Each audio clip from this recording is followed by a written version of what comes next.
بسم اللہ الرحمن الرحیم اعوذ باللہ من الشیطان الرجیم بسم اللہ الرحمن الرحیم صلی اللہ علی رسولہ الکریم السلام علیکم ورحمۃ اللہ وبرکاتہ۔ طلاب کرام عزیز کیسے ہیں؟ امید ہے کہ آپ خیر و عافیت سے ہوں گے۔ بدایت المعارف جزء اول کا سبق نمبر 3 شروع کر رہے ہیں، جس میں عنوان قرار دیا گیا ہے کتاب کی عبارت از یقع الکلام فی مقامات، یعنی عبارت مصنف کے بعد شارح محترم کی جو پہلی عبارت ہے وہ اس عبارت یقع الکلام فی مقامات سے شروع ہوتا ہے درس، اور المقام الثانی تک اختتام ہو جائے گا۔ اس آج کے درس میں جس موضوع پہ بحث کی جائے گی وہ موضوع ہے امامت۔ امامت کے ذیل میں جن نکات کو محور گفتگو قرار دیا گیا ہے وہ یہ ہیں: نمبر 1، امامت کی لغوی تعریف، اس کو بیان کیا جائے گا مختلف لغت دانوں کی لغتوں سے۔ نمبر 2 ہے قرآن کی نظر میں کلمہ امام کے استعمالات بیان کیے جائیں گے کہ کون کون سی معنی میں قرآن مجید میں لفظ امام استعمال ہوا ہے۔ نمبر 3 ہے امام اور نبی کے درمیان نسب اربع میں سے کون سی نسبت پائی جاتی ہے، اس کو بیان کیا جائے گا۔ آئیے دیکھتے ہیں۔ یقع الکلام فی مقامات، شارح فرماتے ہیں کہ ہماری گفتگو واقع ہوتی ہے چند مقامات میں۔ المقام الاول، یعنی اس بحث امامت میں چند مقامات پہ بحث کی جائے گی اور چند عنوانات سے بحث کی جائے گی۔ پہلا مقام ہے فی معنی الامامت لغتاً، لغوی لحاظ سے امامت کی معنی کو دیکھا جائے گا کہ لفظ امامت کا ثلاثی مجرد اور لغوی استعمال کیا ہے۔ وَهِيَ بِحَسْبِهَا تَقَدُّمُ شَخْصٍ عَلَى النَّاسِ بِنَحْوٍ يَتَّبِعُونَهُ وَيَقْتَدُونَ بِهِ۔ فرماتے ہیں وَهِيَ کی ضمیر جاری ہے امامت کی جانب، لغوی لحاظ سے امامت بحسبہا کی ضمیر جاری لغت کی جانب۔ امامت لغت کے حساب سے یہ ہے کہ ایک شخص مقدم ہو لوگوں پر اس طریقے سے کہ لوگ پیروی کریں اس شخص کی۔ یتبعون کی میں اندر ضمیر ہے جو ہم کی ناس کی جانب جا رہی ہے، ہو والی ضمیر شخص کی جانب۔ ایک شخص لوگوں پر مقدم ہو اور پیش رفت رکھتا ہو، ان سے افضل ہو، اس طریقے سے کہ وہ لوگ اس کی پیروی کرتے ہوں اور اقتدا کرتے ہوں لوگ بھی اس شخص کی، یعنی جس شخص کی بھی اقتدا اور پیروی کی جائے اور وہ لوگوں سے افضل ہو، مقدم ہو، اس کو کہتے ہیں امامت۔ بس امامت کی تعریف، بس امامت کے ذیل میں جو اس کو عہدہ امامت کا ملتا ہے اسے امام کہتے ہیں۔ تو امام کسے کہا جائے گا؟ فرماتے فالامام هو المقتدی بہ والمتقدم علی الناس۔ امام اس شخص کو کہا جاتا ہے جو جس کی اقتدا کی جائے اور مقدم ہو لوگوں پر،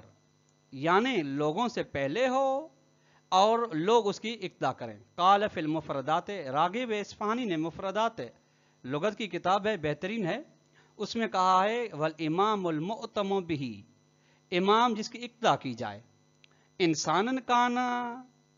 چاہے وہ انسان ہو یا پھر آگے آ رہا ہو، او کتابن یا کتاب ہو،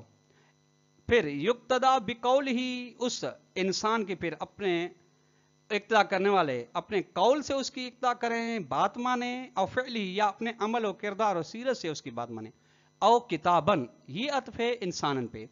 وہ امام پھر انسان ہو یا کوئی کتاب ہو جس کی بات مانی جائے یا اس کی پیروی کی جائے، اور غیر ذالک یا اس کے علاوہ کوئی اور چیز ہو۔ محقن کان او مبتلن، امام چاہے امام حق ہو یا امام باطل ہو۔ وجمعہ ائمۃ، امام کی جمع ائمہ ہے۔ انتہا موضع الحاجت منہ، امام کے بارے میں شارح فرماتے ہیں کہ جو ضرورت تھی امام کی معنی کے بارے میں وہ ختم ہو گئی، مکمل ہو گئی کتاب مفردات سے۔ وعن الصحاح، صحاح بھی ایک لغت ہے، اس میں جو معنی کی گئی ہے امام کی وہ یہ الامام الذی یقتدا بہ وجمعہ ائمۃ، امام اس کو کہا جاتا ہے، شخص کو کہا جاتا ہے جس کی پیروی کی جائے اور اس امام کی جمع ائمہ ہے۔ وَيَشْهَدُ لَهُ الْإِسْتِعْمَالُ الْقُرْآنِيُّ، اور اس امام لفظ کے لیے جو قرآنی استعمالات ہوئے ہیں اس کے گواہ ہیں کہ جس شخص کی اقتدا کی جائے اس کو کہتے ہیں۔ کقولہ عز وجل، خداوند متعال فرماتا ہے وَجَعَلْنَاهُمْ أَئِمَّةً يَهْدُونَ بِأَمْرِنَا، سورہ انبیاء کی آیت نمبر 73 ہے۔ ترجمہ جس کا ہے کہ ہم نے انہیں قرار دیا ہے امام، ائمہ قرار دیا ہے جو ہدایت کرتے ہیں ہمارے امر سے۔ ائمہ جمع ہے امام کی، یعنی ہم نے ان لوگوں کو امام قرار دیا ہے، وہ ائمہ ہیں تاکہ ہمارے امر سے وہ ہدایت کریں۔ آپ نے دیکھا ہے کہ یہاں خصوصیت شمار کی گئی ہے یہدون امرنا امام کی۔ وَقَوْلِهِ تبارک و تعالی، یعنی دوسرا خدا کا قول ہے وَجَعَلْنَاهُمْ أَئِمَّةً يَدْعُونَ إِلَى النَّارِ، ہم نے انہیں قرار دیا ہے امام جو آتش یعنی جہنم کی طرف دعوت دیتے ہیں، بلاتے ہیں۔ سورہ قصص کی آیت نمبر 41 ہے۔ طلاب کرام عزیز، آپ نے یہاں پہ دیکھا یعنی امام جس کی جمع ائمہ ہے وہ اس قرآن میں استعمال ہوا ہے۔ فرماتے ہیں شارح محترم اذا الظاہر انہ لیس مستعملا فی ہذہ الموارد الا فی معنہ اللغوی، ظاہر عبارت سے یہ ہو رہا ہے کہ انہ ضمیر شان ہے، انہ کہ یہ امام استعمال نہیں کیا گیا ہے ان مقامات قرآنی میں، آیات قرآنی میں، سوائے اپنی معنی لغوی میں، یعنی فقط لغوی معنی میں استعمال ہوا ہے۔ اصطلاحی معنی جو کہ بعد والے درس میں انشاءاللہ بیان ہوگی اس میں بیان نہیں ہوا ہے، استعمال نہیں ہوا۔ لغوی معنی جو لغت دانوں نے بیان کی ہے وہ اس میں بیان کی گئی ہے۔ ثم ان کان الامام ان کان اماما فی جہت خاصۃ، اگر امام بے شک اگر امام کسی مخصوص حیثیت میں کوئی ہوگا تو یقید بہا، تو اس امام کو مقید کیا جائے گا، مشروط کیا جائے گا بہا اس جہت خاصہ کے ساتھ ہی۔ یعنی اگر کسی خاص شعبے کا امام ہے تو اسی خاص یعنی مطلقاً نہیں ہے تو خاص شعبے کیا اس کے ساتھ شرط لگایا جائے گا، قید لگائی جائے گی۔ ویقال، اور یوں کہا جائے گا انہ امام الجماعت، یعنی اگر کوئی فقط اس کی حیثیت شان جہت جماعت کا امام ہے، جماعت پڑھاتا ہے، جماعت لوگ اس کے پیچھے پڑھتے ہیں تو اسے کہا جائے امام الجماعت، یہ جہت خاص۔ اور امام الجمعہ، اور اگر فقط کوئی شخص امام جمعہ پڑھاتا ہے، جمعے میں اس کی لوگ اقتدا کرتے ہیں تو امام الجمعہ کا یہ جہت خاص اس کے۔ اور امام العسکر یا لشکر کا امام، لشکر کا رہبر، لشکر کا سربراہ جو لشکر پورا اس کے اقتدا کرتا ہے، ورنہ اسی طرح وَإِلَّا، یعنی وَإِن لَمْ يَكُنْ إِمَامًا فِي جَهَةٍ خَاصَةٍ، اگر امام کسی مخصوص جہت میں نہ ہو، مخصوص شعبے میں نہ ہو، مخصوص کام میں نہ ہو تو اطلقا، یعنی اطلق الامام، لفظ امام کو مطلق رکھا جاتا ہے، وعلم، اور مطلق رکھنے سے جانا جاتا ہے کہ انہو، وہ شخص امام فی جمیع الجہات، تمام شعبے جات زندگی میں وہ امام ہے۔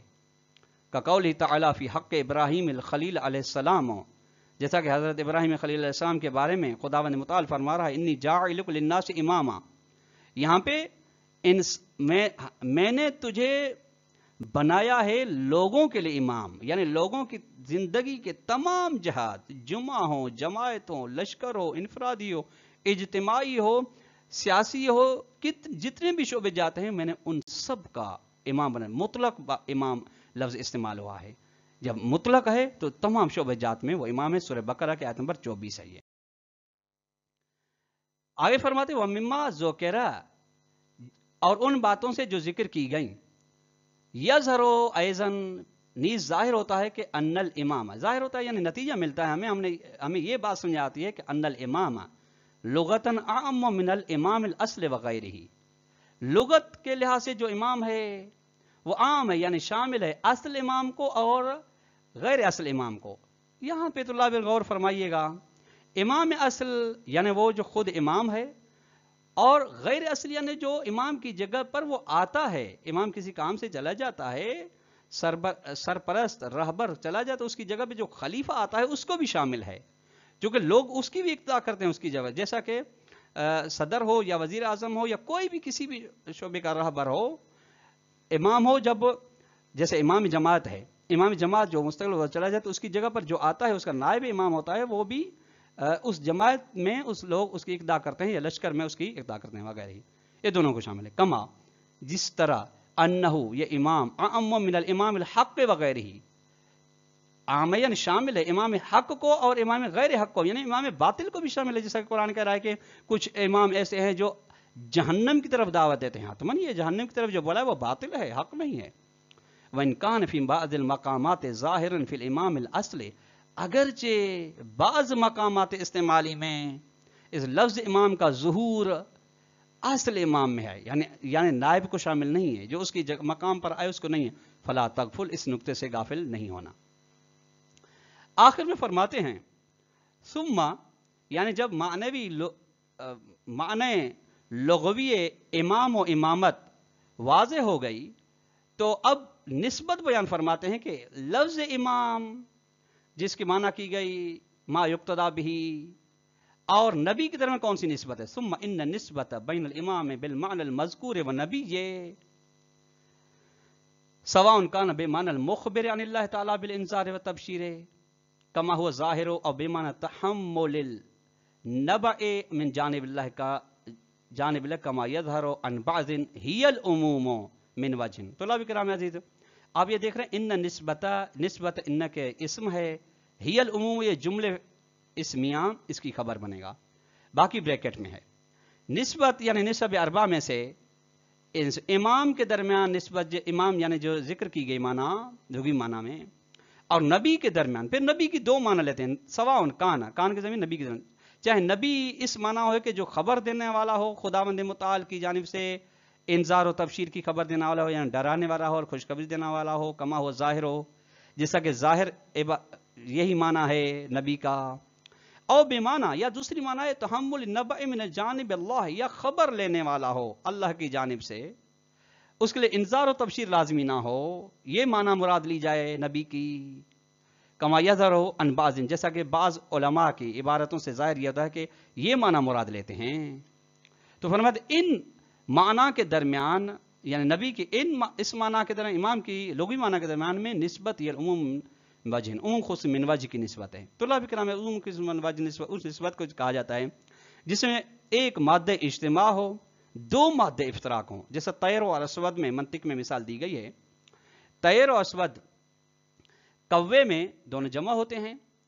کبوتر میں طیر اسود سے جدا ہو جاتا ہے، اور کوئلے میں یا سیاہ بالوں میں اسود طیر سے جدا ہے۔ تو اسی طریقے سے فرمایا یمکن اجتماع ما فی شخص واحد، ممکن ہے اجتماع یعنی امام اور نبی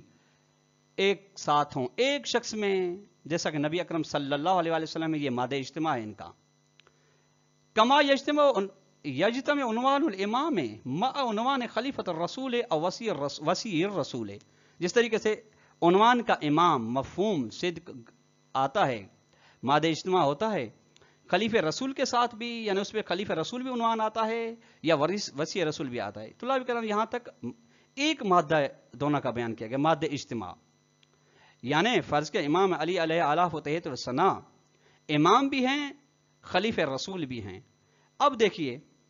نبی اکرم صلی اللہ علیہ وسلم امام بھی ہیں، یعنی مخبر عن اللہ تعالیٰ بالانذار و تبشیر بھی ہیں، یا دوسری معنی لی جائے وہ اس میں بھی ہیں، اور امام بھی ہیں یعنی امت اس کی اقتدا کرتی ہے، اس معنی میں مادہ اجتماع ہو گیا۔ ایک مادہ افتراق نبی کا، فرض کہ شیس علیہ السلام نبی ہیں لیکن امام نہیں ہیں، ٹھیک، اور حضرت علی علیہ السلام یا حضرت حسن علیہ السلام، حسین علیہ السلام یا باقی علیہ السلام امام ہیں لیکن نبی اس خاص معنی میں نہیں ہیں، یہ ان کا دونوں کا مادہ افتراق ہو گیا۔ طلاب کرام یہاں تک ہمارے درس کا خلاصہ یہ ہوا کہ آج ہم نے بیان کی کہ قرآن کی نظر میں جو استعمالات ہیں وہ عمومی استعمالات ہیں قرآن کے، یعنی قرآن نے عمومی استعمالات بھی بیان کی ہیں اور خصوصی استعمالات بھی، یعنی ابراہیم علیہ السلام کے کہا کہ عمومی امام ہیں آپ، زندگی کے تمام شعبے جات میں ہیں، جبکہ بعض مقامات میں قرآن لفظ امام کے لیے ایسے بھی آئے ہیں جو مقید ہیں،